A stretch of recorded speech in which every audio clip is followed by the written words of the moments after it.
Okay. Hello, everyone. Yes, I know.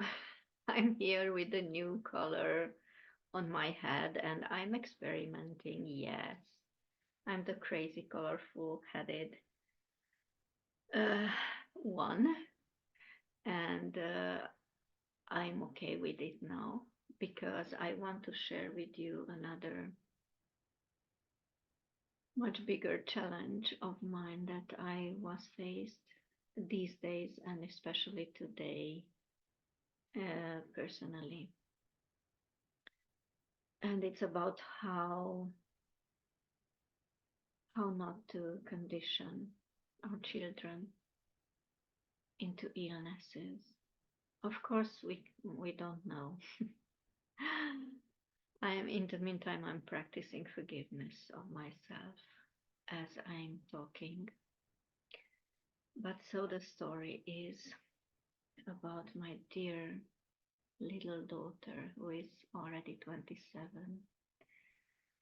and it just came out that she has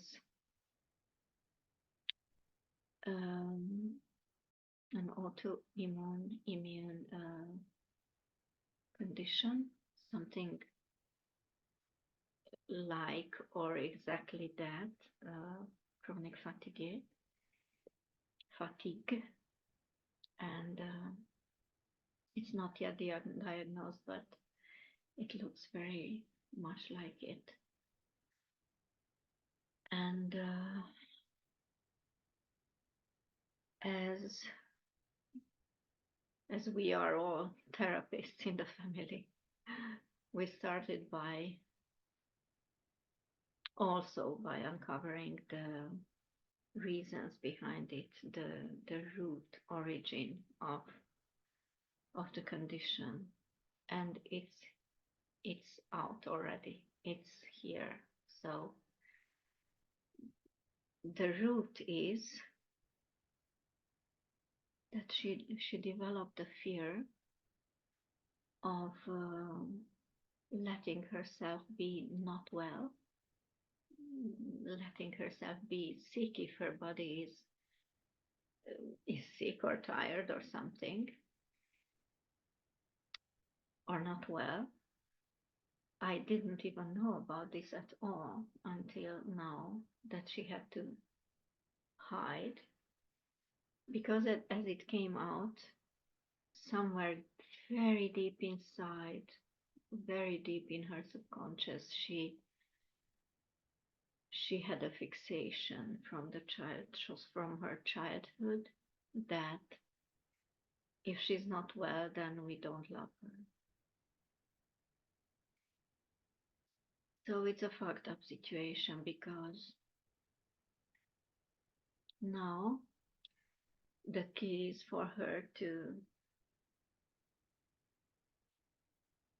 get, we have these fixations. All of us have some kind of fixation, but they are a variety, a whole lot of um, spectrum of fixations that we can develop.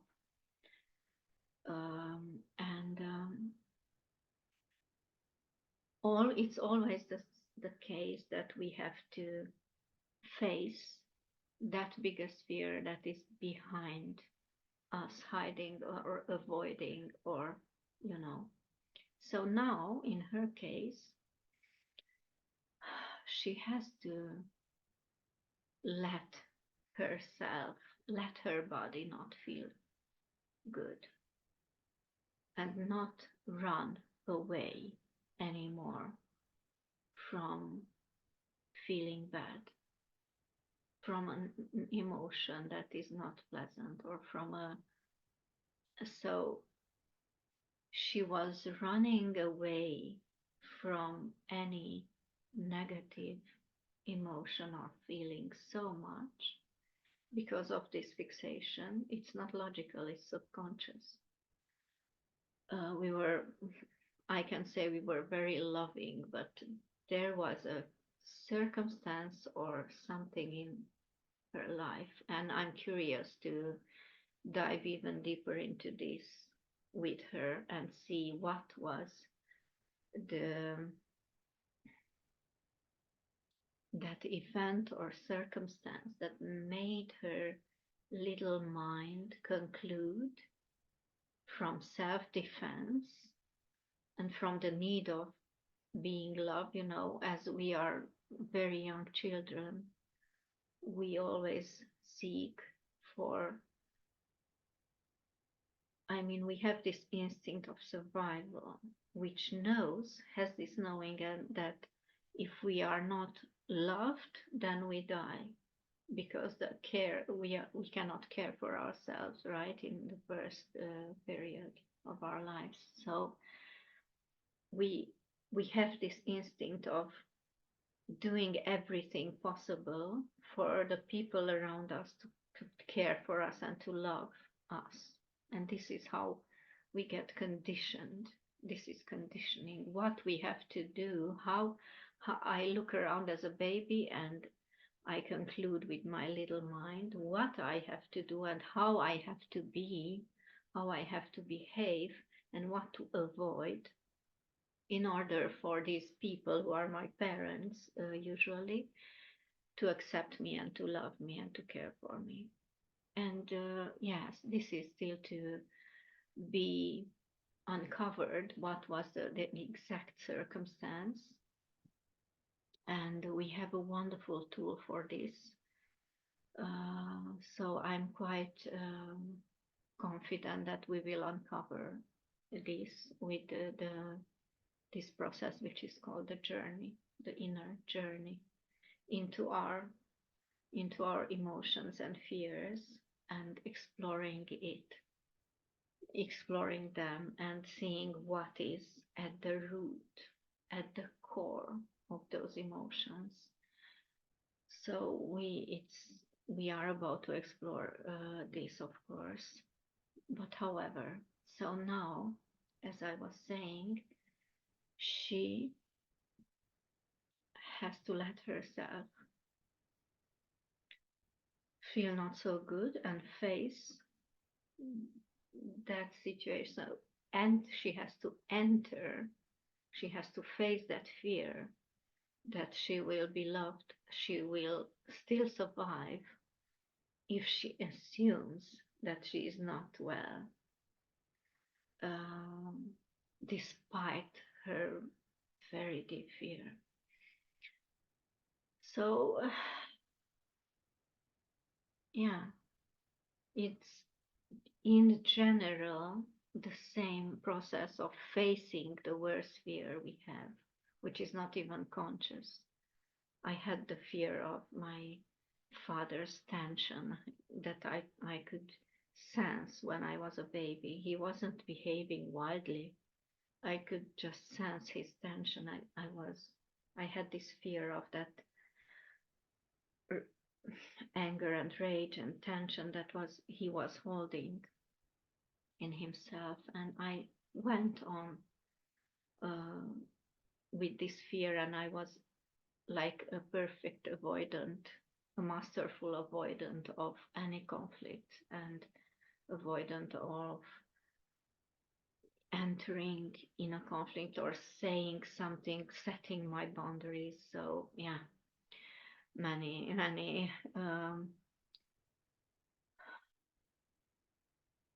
effects of this living in with this fear, which is even unconscious, right? So this is why I'm sharing the case of my daughter and I, for you to see what not to do, and there is a whole lot of other things that are ways for us to condition our children into something just for the perceived survival of them as babies. And we carry on those fears and we live with those fears as grown ups, totally unconscious and totally um, illogical. Because now we know as grown ups, right, that if I have a pain, it's logical that I'm talking about it. and I'm not afraid they will not love me. It's not logical. Okay, so yeah, I'm here with the orange hair until I will try another color, and in the meantime, I'm practicing forgiveness of myself, which is my part of the cake now, and supporting my daughter in any way I can.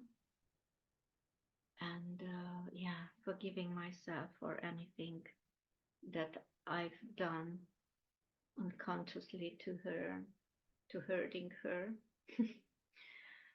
And yeah,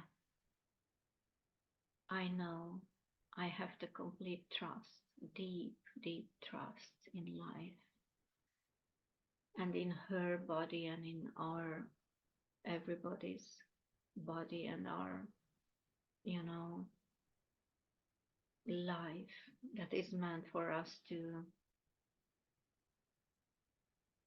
live and to understand and open up above our fears and live with joy and ease. So have fun.